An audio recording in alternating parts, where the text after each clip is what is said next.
I spent 3 months on that project plan. Every detail, every risk, every deadline. And then, in 1 week, a market change makes the whole thing useless. It's not just frustrating. It feels like a total failure. What do you do when the map you're holding is suddenly a map to nowhere?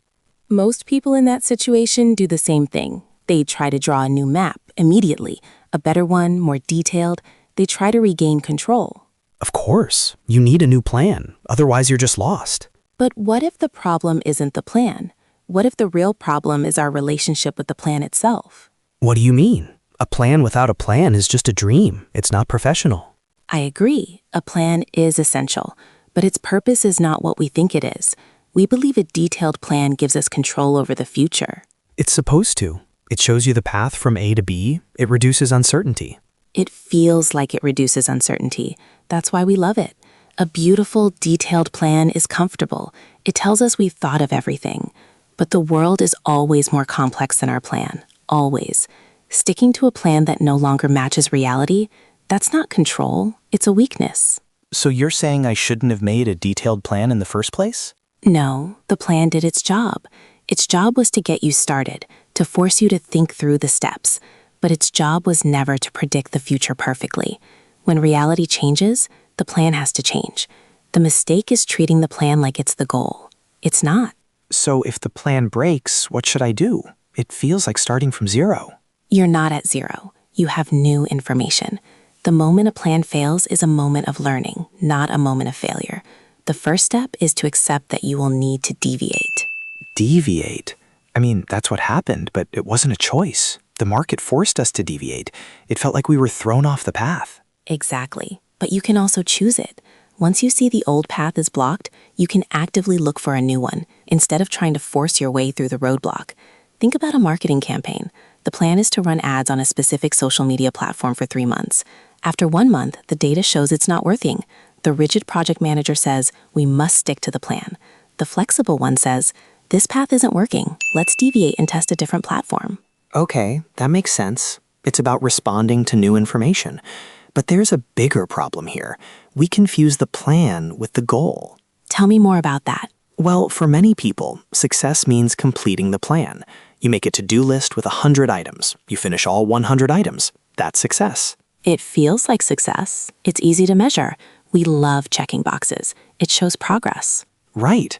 But you can check all the boxes and still fail to achieve the real objective. You can follow a perfect travel plan to the airport, step by step. But if the flight is canceled, did you succeed? No, because the goal was not get to the airport. The goal was travel to a new city. Following the plan perfectly led to a dead end. This is the second and most important shift in thinking, separating the path from the destination. Your plan is just one of many possible paths. The goal is the destination. When the path becomes blocked, you don't give up on the destination. You find another path. So when my project plan failed, my real goal wasn't complete the 57 tasks in the project document. My real goal was launch a product that customers will buy. Precisely. And the market change gave you critical information. The original path was no longer a viable way to get there. So instead of feeling like a failure because the plan broke, I should have asked, okay, what is a viable path now? Yes, that question moves you from frustration about the past to curiosity about the future. It's the difference between saying our map is wrong and how else can we get to the city? A career plan is a great example. Someone decides their 5-year plan is to become a senior manager in their department. They work hard, they follow the steps. But after 3 years, the company restructures. That department is gone. Their plan is broken. And they feel completely lost. Their career is over. Their plan is over. But was the destination become senior manager in Department X? Or was it become a leader who develops people and strategy? If it's the second one, there are hundreds of other paths. The broken plan just forced them to see them. That sounds good, but there's still a huge emotional barrier.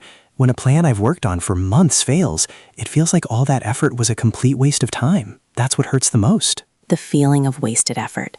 It's powerful, and it's why so many people stick with a failing plan for too long. They think, I've already invested so much, I can't quit now. Exactly. You want to see a return on your investment of time and energy. But that effort was not wasted. It produced a result. The result was data. The result was clarity. The result was learning this doesn't work. That is incredibly valuable information. It's only wasted if you ignore it. The moment you realize a path is wrong, the best thing you can do is leave it. The money you spent is gone. The time is gone. You can't get it back. All you can do is use the learning to make a better choice now. So the work I did wasn't to build a perfect plan. It was to learn enough to find a path that actually works. And sometimes the only way to learn is by trying something and seeing it fail. When a chef tries a new recipe and it tastes terrible, was the time spent shopping and cooking wasted? No. They learned a combination of ingredients to avoid. They are now closer to a great recipe. They have to be willing to improvise. They use the failed ingredients as a source of information. They taste it and think, too salty. The next version needs more acid. They improvise a solution. They don't throw out the entire idea of the dish. That makes sense. But let's be realistic. If this is all true, why do so many smart, successful companies still fail when things change? They have the best planners in the world. They understand this logically, but they still get stuck. Because understanding an idea is different from operating from that mindset under pressure. Large organizations are built for stability and predictability. They create processes to make success repeatable. And that works until the environment changes. Then, those very same processes that created success now create failure because they are designed to keep the company on the original path. They are designed to resist deviation. So the system is designed to follow the old map, even when everyone can see there's a wall in the middle of the road. Yes, the company isn't stupid, but its systems have momentum. Changing direction for a large ship is much harder than for a small boat. This is where the mental model becomes critical, not just for you, but for your team. You have to give them a new way to see the situation. And what is that mental model? Think of a ship captain. The mission is to sail from one port to another. That's the destination. The plan is the course they chart on a map before they leave. It's based on the best information they have about weather and currents. Okay, the plan is the map, I get it. Now, they set sail. Halfway through the journey, a huge, unexpected storm appears directly on their planned route. What does a good captain do? Does he say, we must stick to the plan and sail directly into the storm? No, of course not. He would go around it. Exactly. He would find a new path to the destination. He doesn't panic and turn back. He doesn't give up on the destination for it. He simply accepts that the original path is no longer viable. A good captain is resilient. Being resilient isn't about being strong enough to sail through the storm.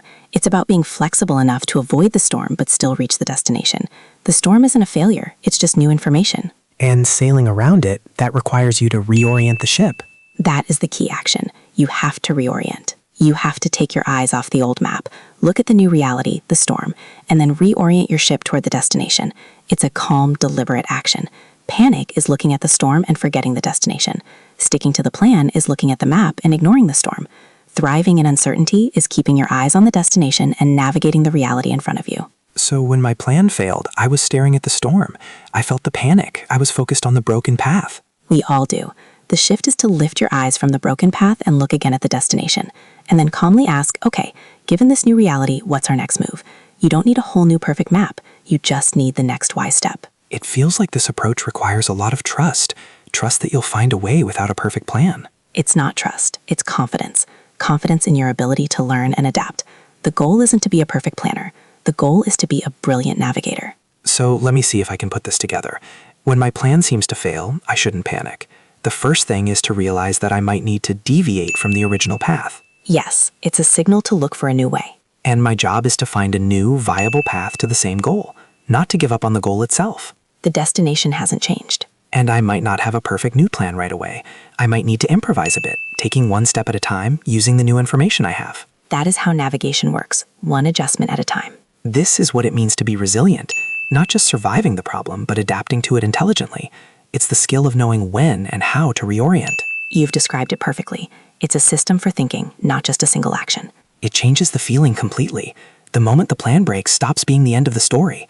It becomes the middle, the moment where the story gets interesting. It's the moment you stop just following a map and start actually navigating. And that feeling, it isn't fear, it's focus, it's calm. It's knowing that the map is not the territory, and your job is to handle the territory, not to worship the map. My plan didn't fail. It just ended. And now something new can begin.